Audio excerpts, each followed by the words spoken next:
All right. Welcome to our special Halloween episode. Ooh. We thought it was a really good time to talk about some horror stories.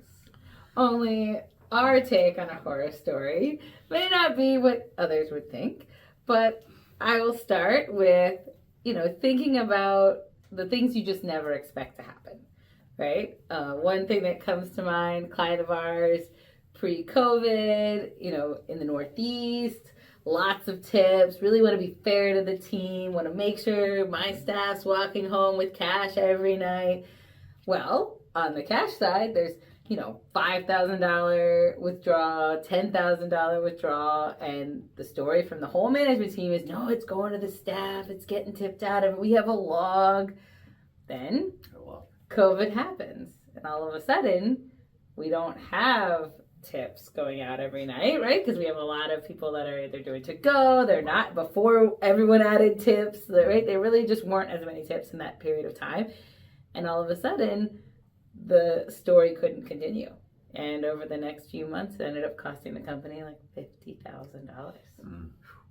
That's a horror story. That's hard. That's a horror story. That would keep me up at night. Yes. Anytime it costs you $50,000, it's a horror story. Yes. Oh, I have one. Okay.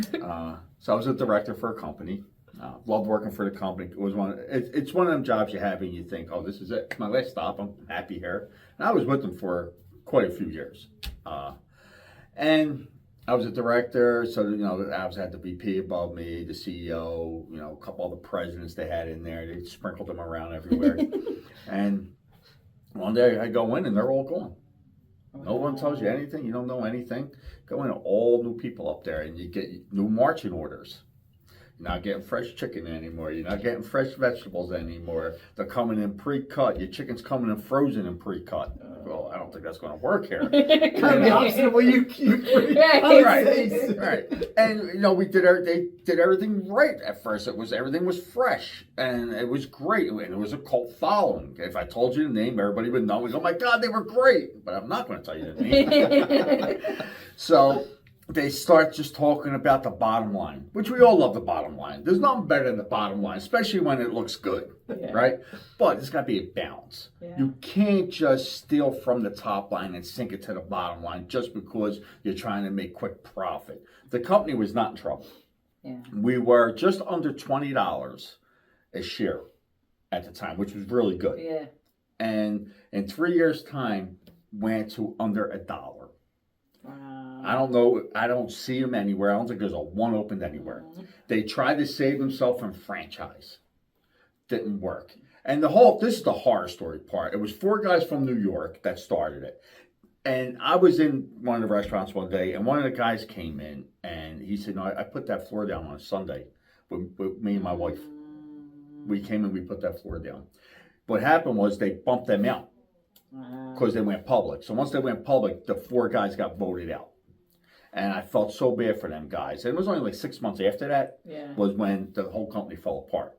And so that's the hardest story. Just being greedy, not wanting to take care of the business. I always say do what's right for the business and you'll never go wrong. Yeah. And this was absolutely not doing right for the business, but people just trying to sink money to that bottom line to look good. And, put some money in their pockets instead of doing what's right for the business. So that's a horror story. Always do what's right for the business. Yeah. That definitely is a horror story. Yeah. And I think there's a lot out there like that, unfortunately. I think that's as we get into, I got a handful of them. But from an ops side, I think the three of us talk a lot about being in your business. And I think back to many years ago from both things I've seen running a restaurant and also just being a customer of a restaurant.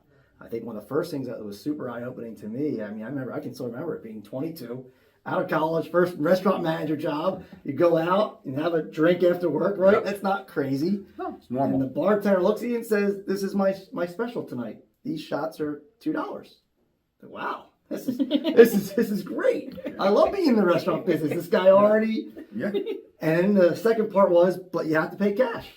Of course. Hey. Okay. Of course you gotta pay cash. I'm in. There's nothing he said to me so far that is to chase you out. And then, it has to be this specific liquor. Oh. Okay. Again, out of college, not that picky, Right. Sure. Check I'm all the drinking. boxes. Right. And that, I look over, and he's in his Double sweatshirt, bag? Okay. double bag sweatshirt. He pulls out a bottle of liquor No. that wasn't on the speed rail. Hey, No. And it's all he's profit pouring. there. All profit. There's no inventory catch. Wow. No, there's nothing. Nothing. And this guy knows that bottle that he paid Exit. $15, Yeah, $18 right. Yeah. It's that turned back then, right? into Oh, yeah. 60, 80 or whatever it was, right? Oh, yeah. Oh, yeah. Oh. So That's that our was story. probably the first of like, wow, look at this cash management. Yeah. And Yeah. then throughout, you learn more and more. I know, there's the bartender slash, kind of trick where they call it the penny trick, right? So if I have a certain draft beer, something that's really hard to catch on inventory, and you don't need anyone else. So it's a lot of times maybe a cashier on a dessert item or a bartender, obviously like a draft beer. And for every person that pays cash on some of those, they just put penny in the drawer. So they're keeping track on how many cash dollars are put in the drawer based on how many they're selling. Yes. So hey, it's 10 beers at 20. Okay, I know at the end of the shift when I'm counting it out, I gotta pull $100 extra out, Wow. and no one would ever catch it because my drawer is right when I hand it to the manager. So if you look in the register, there's enough little pockets for a penny, a nickel, a dime, and a quarter. But there's one that it really has no need, and that's where they would keep their count in that one. I knew you would know that. Oh, I know that one. That's, Yeah. That's where they would keep their count, and the one that didn't have anything in it. Yeah. Oh yeah, that's a hard story. That's That's and a again, terrible it's- how quickly could that add up? So I top know. line sales and Uh-oh. bottom For line. the and all that month, stuff. for the year, I agree. How that's going to impact your prime I costs know. big time. Yeah. But Well, I would say my last one is this was an interesting one because I think with technology, a lot of times we think, oh, you can't pull that anymore, right? Because I have this complex point of sale system. There's no way that someone could not ring in a drink or take money out of the drawer without the count. Well, one of our good clients was out, very trusting, went out to his restaurant one day and just started pulling reports, really just more trying to see what are the reports out there. I heard there's all these great reports. Let me look at them. And pulled a report, didn't make any sense. Was really convinced that the point of sale system was wrong. I set it up wrong. Called the point of sale company and they said, oh no, that report is right. We have a team that will look this up for you. And come to find out that one manager working like 3 days a week over the course of 6 to 8 months stole upwards of $30,000 just by, again, figuring out how to keep an open check and whatever it was to manipulate. And the only way you caught it was by looking at when this lady was working, that same thing happened every shift. So I think sometimes we think that technology solves this problem, when in reality, I think what we're seeing, especially now after COVID, is sometimes it actually makes it worse, makes it harder to find what's really going on with your cash. Absolutely, yeah. A lot of times with that one too, it's also like a server or bartender working with that manager.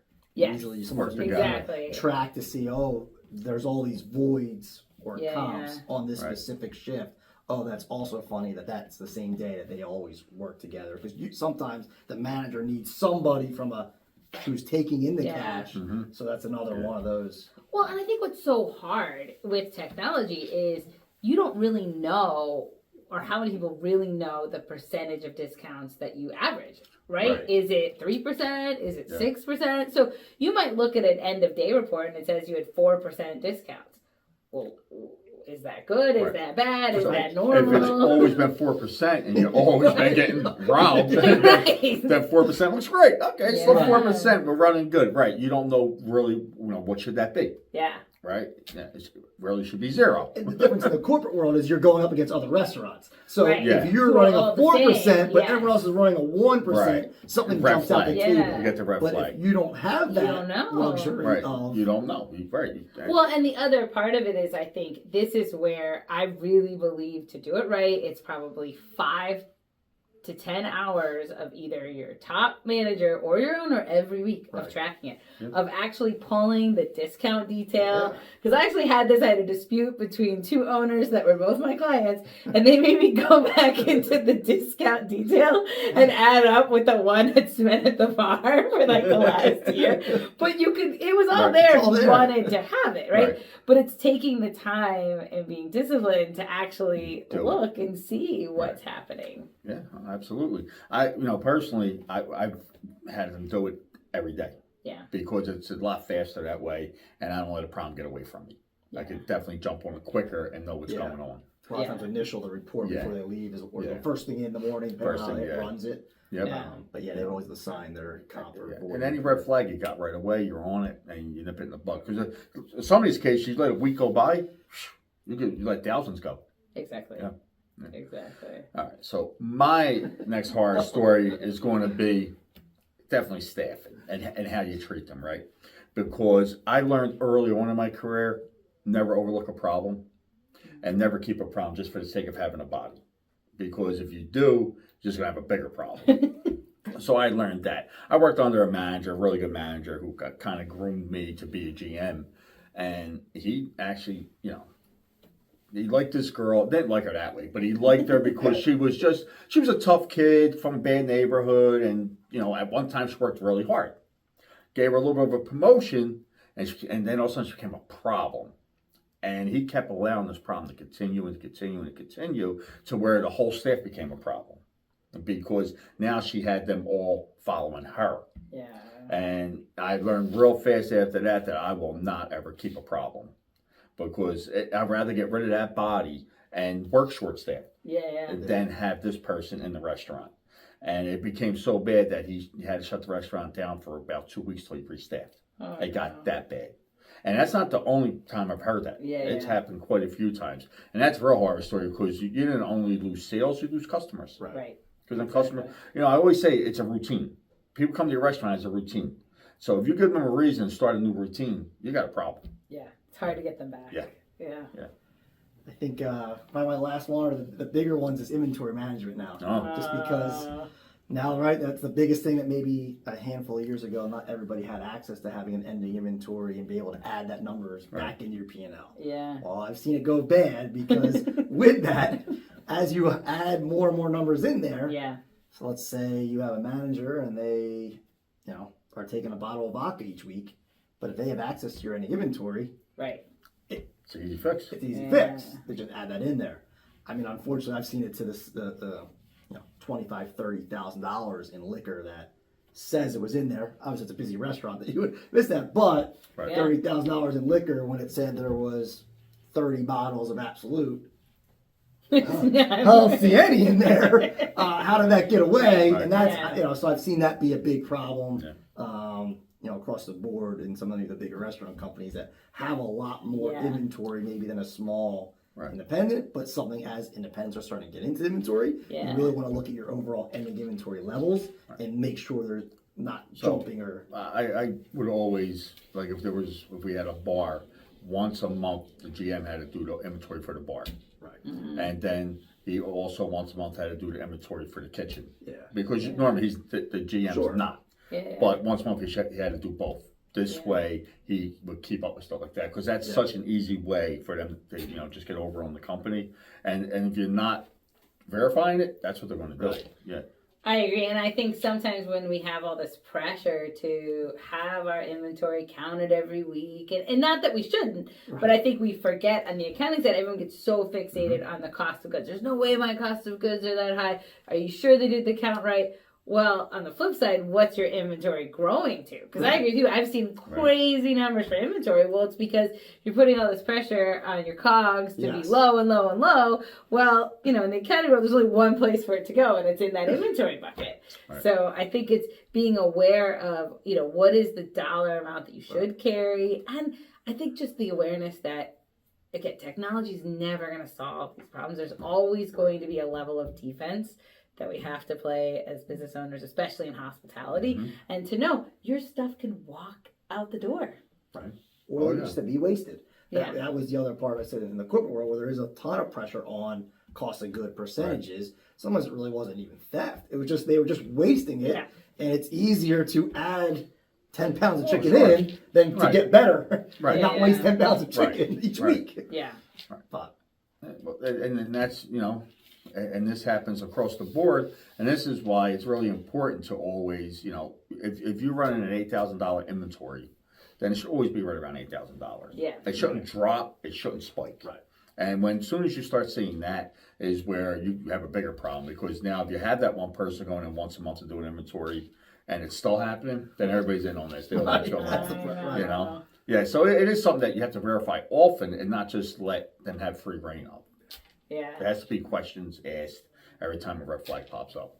Well, and I think as business owners, being aware that horror stories are always going to happen, right? Like you're never going to stop at 100%, but I think by being present, by letting them know you're paying attention, and sometimes it's the case that the owners stepped away a little bit, and so then they're afraid to ask, right? It's embarrassing. I don't want to ask what this line on my end of day sales means because I don't really know. Right. But to me, ask the question, right? Always. Like it's your company. Always ask. Yeah, absolutely. The scary thing is not to ask and not to know. That's where you get scared. Because the goal of these all are to have systems in place or be present in your business so they don't happen, right? We don't want to catch these or find these. That's not the goal. The goal is to have systems in place so these don't ever come out. Because no one thinks, oh, I can get away with that or do that. Right. Because I know that there's a checkpoint. Yeah. That's all.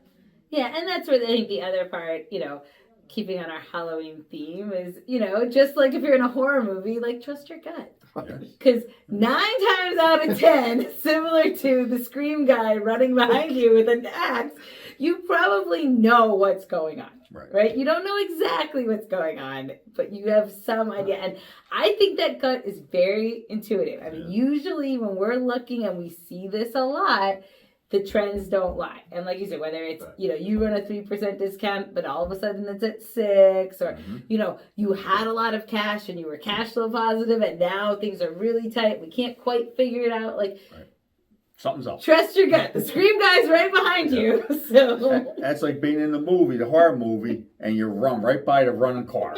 Right. The car's on. The commercial. And they're like, let's get in the car. No, let's hide over here. In the garage or something. Behind the rake.